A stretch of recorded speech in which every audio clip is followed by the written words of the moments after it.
আমরার মতন অপরাধী মিজানের পাল্লায় উঠায় যাবে, ক্ষমা পাওয়ার কোন আশা নাই।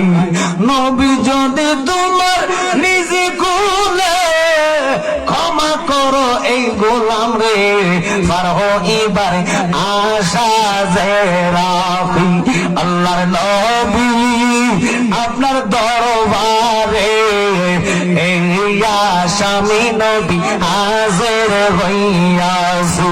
আল্লাহর নবী আপনার দরবারে এই আসামি নবী, সবাই হাতে বেরি পারে করি এই আসামি ফেরোয়ারে, আপনার কোটে নবী সালান হইয়াছি।